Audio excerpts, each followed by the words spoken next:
Assalamualaikum warahmatullahi wabarakatuh. Saya Indra Gunawan, NIM 2119-125. Saya Sadri, NIM 21-19089. Nama saya Masyarah Mardatila, NIM 21-19-092. Baiklah, pada video kali ini saya akan membahas mengenai pengelolaan kelas yang efektif. Pengelolaan kelas yang efektif adalah salah satu keterampilan guru untuk menciptakan dan memelihara kondisi belajar yang optimal dan keterampilan untuk mengembalikan kondisi belajar yang optimal dengan cara yang efektif. Berikut akan disampaikan beberapa aspek yang perlu kita cermati dalam pengelolaan kelas yang efektif. Pengelolaan kelas yang efektif merupakan persyaratan yang mutlak bagi terciptanya proses belajar mengajar yang efektif pula. Maka dari itu, pentingnya pengelolaan kelas guna untuk menciptakan suasana kelas yang kondusif demi meningkatkan kualitas pembelajaran.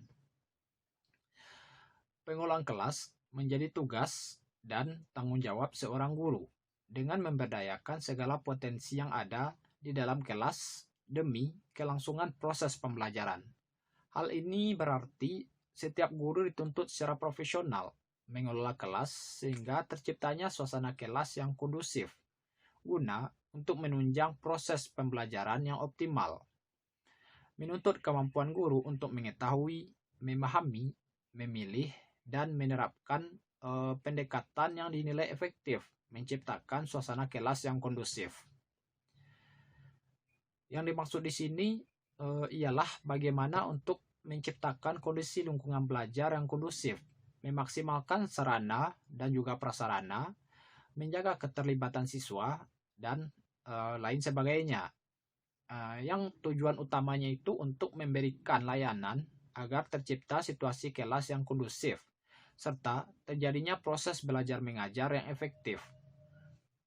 Kemudian kita masuk kepada pembahasan yang kedua, yakni tujuan pengelolaan kelas yang efektif. Pengelolaan kelas mempunyai dua tujuan, yaitu tujuan umum dan tujuan khusus. Yang pertama itu tujuan umum. Tujuan umum pengelolaan kelas adalah untuk menyediakan dan menggunakan fasilitas belajar untuk bermacam-macam kegiatan belajar mengajar agar mencapai hasil yang baik. Yang kedua itu tujuan khusus. Tujuan khusus dari pengelolaan kelas ialah untuk mengembangkan kemampuan peserta didik dalam menggunakan alat-alat belajar, menyediakan kondisi-kondisi yang memungkinkan peserta didik untuk bekerja dan belajar, serta membantu peserta didik untuk memperoleh hasil yang diharapkan. Selanjutnya, tujuan pengelolaan kelas pada hakikatnya telah terkandung pada tujuan pendidikan dan secara umum tujuan pengelolaan kelas adalah penyediaan fasilitas bagi bermacam-macam kegiatan belajar peserta didik sehingga subjek didik terhindar dari permasalahan yang mengganggu seperti peserta didik yang mengantuk, enggan mengerjakan tugas, terlambat masuk, dan lain sebagainya. Tujuan pengelolaan kelas lainnya yaitu untuk menciptakan dan menjaga kondisi kelas agar proses belajar mengajar dapat berlangsung dengan baik sesuai dengan sasarannya. Kepemimpinan situasional dengan gaya kepemimpinan yang dimiliki oleh guru merupakan solusi untuk keberhasilan pengelolaan kelas yang efektif. Guru akan selalu mempelajari kondisi peserta didik di kelas tempat guru tersebut mengajar dan menentukan apa yang harus dilakukan oleh guru sehingga kegiatan belajar mengajar dapat berlangsung dengan baik dan tujuan pengajaran akan tercapai. Tiga itu aspek-aspek pengelolaan kelas. Yang pertama, menata ruang kelas dan perlengkapan. Nah, yang pertama itu adalah bahwa ada beberapa hal yang perlu diperhatikan atau dipertimbangkan dalam mata kelas sepertinya meja guru, bangku siswa, atau rak buku, atau tempat alat-alat seperti laptop. Nah, jadi di situ tuh guru harus pandai mengatur atau memutuskan bagaimana letaknya yang bagus. Nah, jadi pengaturan ruang lingkup ini, pengaturan ruang yang baik itu yang pertama adalah jadikan wilayah lalu lalang bebas hambatan. Yang kedua, pastikan semua murid terpantau dengan mudah oleh guru tadi, bagaimana ia mengaturnya. Kemudian jaga material dan perlengkapan yang sering digunakan. Nah, seperti menjaga material itu yang mudah diakses, tidak hanya mengurangi waktu dan hanya untuk menyiapkan perlengkapan saja, tapi juga dapat membantu menghindari permudahan pengajaran. Nah, kemudian yaitu pastikan siswa dapat mudah melihat presentasi ataupun media pengajaran, sehingga dalam pelajaran tersebut itu mudah dan ia juga nyaman melaksanakannya. Baiklah, saya akan melanjutkan pembahasan mengenai aspek-aspek pengelolaan kelas. Yang ketiga yaitu penampilan guru dan prosedur pengelolaan pekerjaan peserta didik. Guru itu tidak hanya menyampaikan ilmu pengetahuan, tetapi juga dituntut untuk memainkan berbagai peran yang dapat mengembangkan potensi peserta didik secara optimal.